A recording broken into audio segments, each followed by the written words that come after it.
Sabar kau dulu, sabar. Jangan kau goblok dulu. Pertama. Sebelum videonya berlanjut, silahkan teman-teman tekan tombol subscribe, like, dan tinggalkan komentar kamu di bawah. Kiranya video ini menjadi berkat bagi kita semua. God bless you. Jadi kita langsung saja, saya akan share kepada saudara video dari dua bocah ini. Kemudian saya akan libas mereka untuk pengantarnya saja pada pagi ini. Saya share screen saya supaya saudara bisa lihat apa yang dikatakan atau diocehi oleh, saya matikan dulu supaya saudara bisa lihat langsung. Jadi kita tidak menciptakan straw man untuk orang-orang ini. Oke, sekarang saudara sudah lihat screen. Ini adalah video dari dua bocah ini berjudul Pendeta Abednego dan Faleng Sang Yudaisme Membongkar Kesesatan Kristen. Mari kita dengar langsung apa yang mereka katakan. Kalau ada masalah soal suara, tolong kasih tahu saya. Kristen yang suka menggunakan kata Ustadz Gracia Pelo, Kiai Sadar, Kiai Jurjis, kan itu adalah istilah Islam ya, lalu dipakai dia. Dan istilah pendeta sendiri ini berasal dari bahasa Sanskerta, yang yaitu pandita, yang artinya guru. Kayak di rumah apologet Kristen, Muslim tidak tahu tata krama masuk, bla bla bla dan lainnya. Saya di sini mengcounter atau berapologet sekaligus mengcounter attack. Lalu ada si tanpa otak ini ya, tanpa lagi selalu memframing.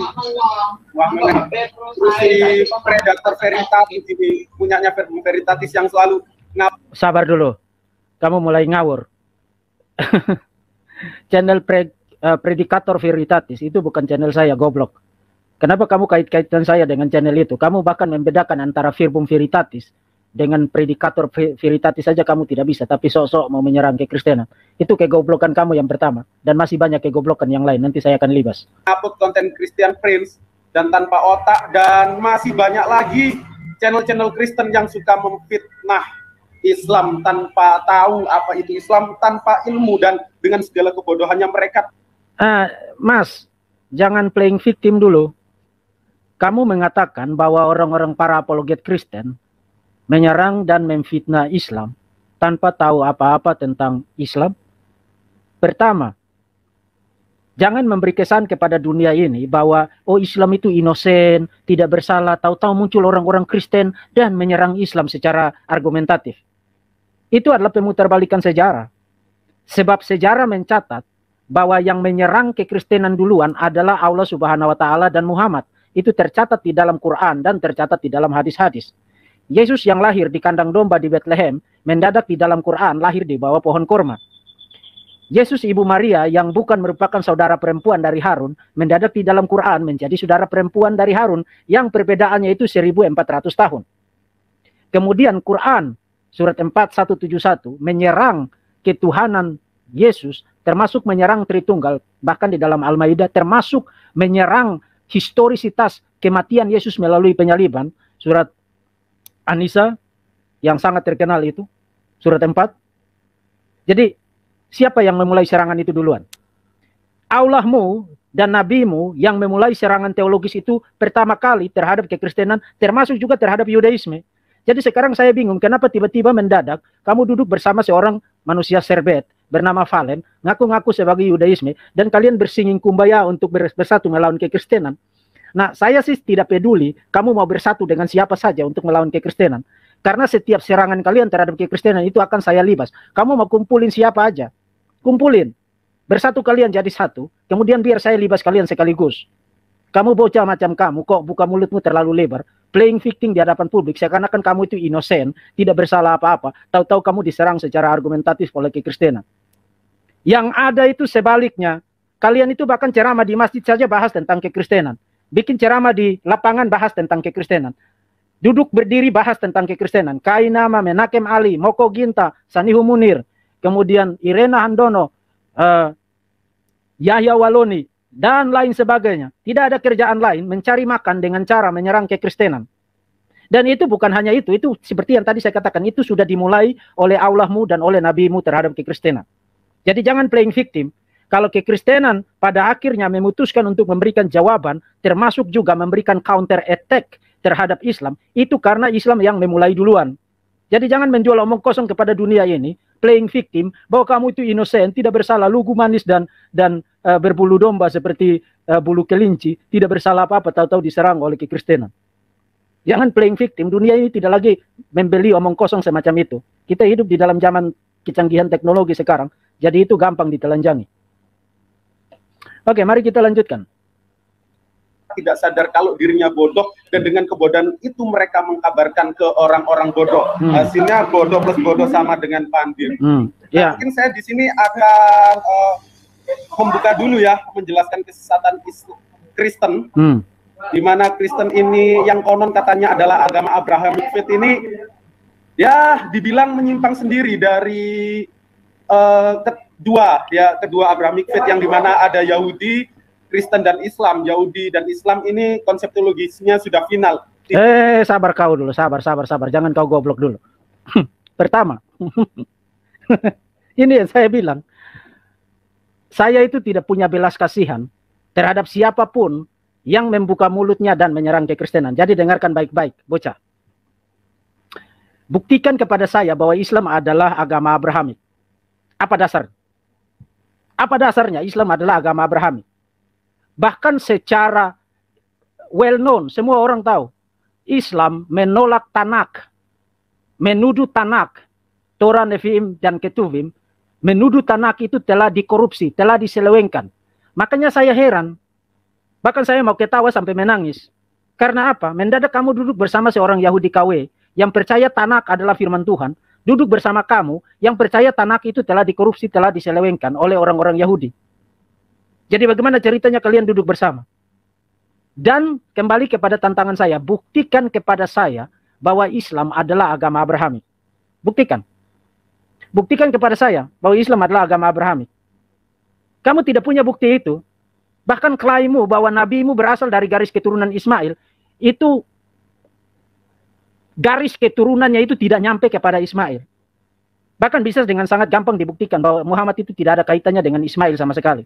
Jadi bagaimana ceritanya Islam adalah agama Abrahamik? Bagaimana ceritanya? Coba kasih tahu kepada saya. Semua klaim-klaim penting di dalam Torah, Nevi'im, dan Ketuvim itu ditolak di dalam Islam. Satu contoh saja. Di dalam Torah, Nevi'im, dan Ketuvim, Israel disebut sebagai the sons of God, anak-anak Allah. Pertanyaan, Allah Subhanahu wa Ta'ala mengajarkan bahwa umatnya, manusia, itu bisa disebut sebagai the sons of God? No.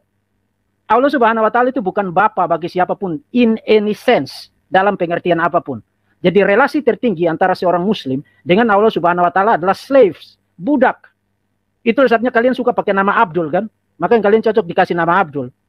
Karena relasi tertinggi antara Allah Subhanahu wa Ta'ala dan manusia adalah relasi master, tuan dan budak. That's it. Relasi semacam itu tidak diajarkan di dalam Tanakh. Tidak diajarkan di dalam Tanakh. Israel disebut sebagai my firstborn son, anakku yang sulung. Dan Yahweh disebut sebagai bapa bagi Israel, bagi umat perjanjian, bagi umat kavenannya. Jadi bagaimana ceritanya?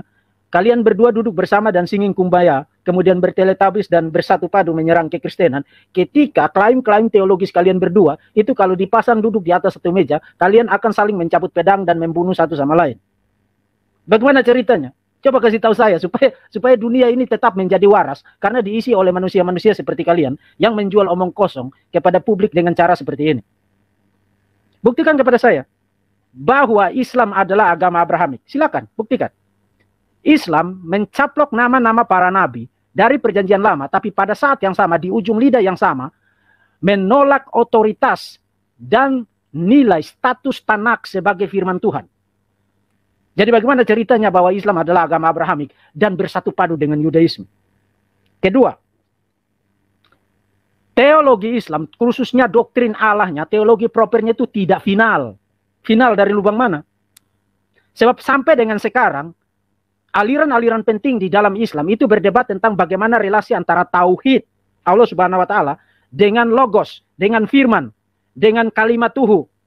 Karena kalian percaya bahwa firman Allah itu sifatnya kekal, satu entitas yang kekal. Nah, kalau you punya firman Allah yang entitasnya kekal, tapi other than Allah Subhanahu wa Ta'ala, berbeda dari Allah Subhanahu wa Ta'ala, maka sekarang you punya dua entitas yang sama-sama kekal. Jadi bagaimana ceritanya you bilang bahwa you percaya tauhid, tapi you percaya bahwa firman Allah itu sifatnya kekal? Tidak selesai dan memang tidak akan selesai. Itu bahkan sudah dikemukakan oleh John of Damascus abad ke-8. Dan sampai sekarang argumen dari John of Damascus, Yohanes dari Damaskus, itu telah melukai teologi Islam sampai sekarang dan tidak pernah bangkit.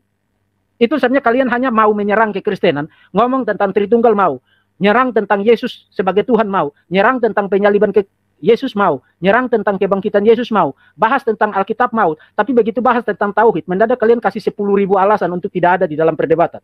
Bahas tentang kepalsuan Nabi Muhammad, mendadak kalian kasih 1 juta alasan untuk tidak ada di dalam perdebatan. Kenapa? Karena kalian tidak punya bukti untuk apapun yang kalian klaim. Tidak ada buktinya. Apa buktinya? Tidak ada buktinya.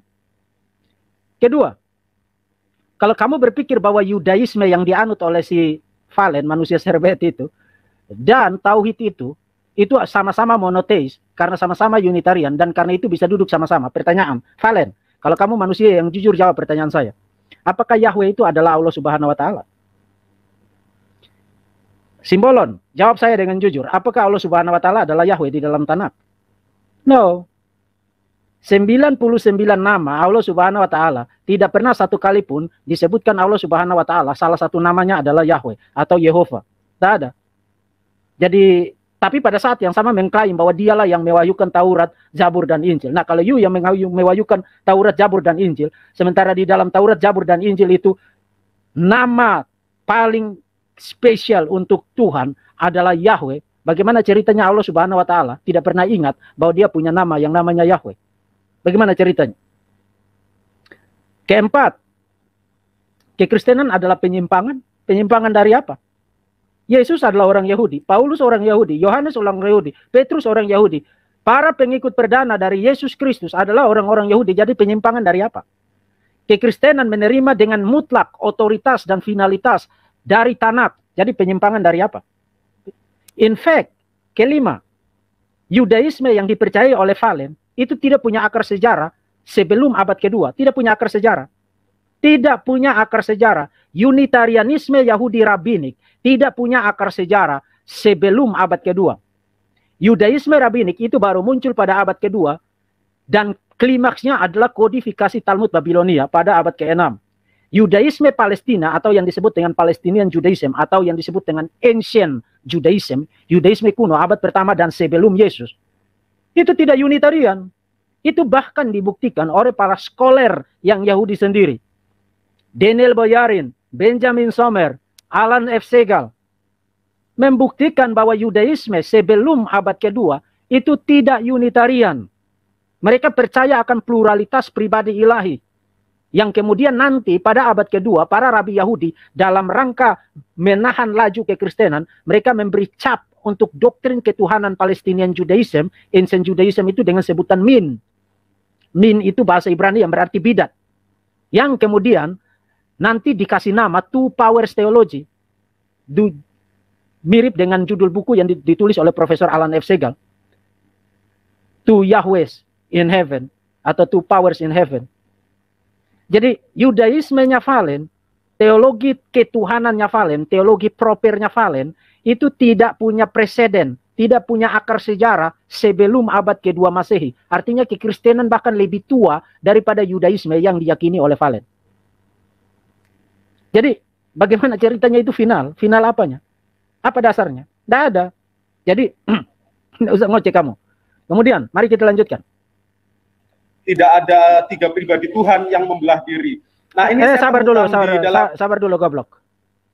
Siapa yang kasih tahu kamu bahwa doktrin Tritunggal yang dipercayai oleh kekristenan itu adalah 3 pribadi Tuhan yang membela diri?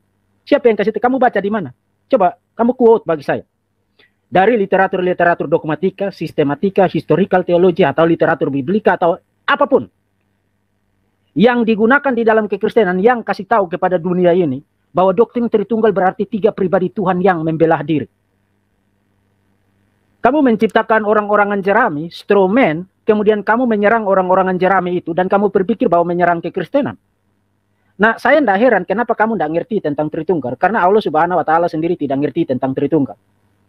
Surat An-Nisa 171, Allah Subhanahu wa Ta'ala bicara tentang Tritunggal itu termasuk juga di dalam surat-surat yang lain, saya sudah bahas itu.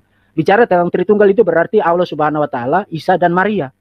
Nah, pertanyaan Muslims, di mana di dalam sejarah, kapan, oleh siapa di dalam kekristenan yang percaya bahwa Tritunggal itu berarti Allah Subhanahu wa taala, Isa dan Maria?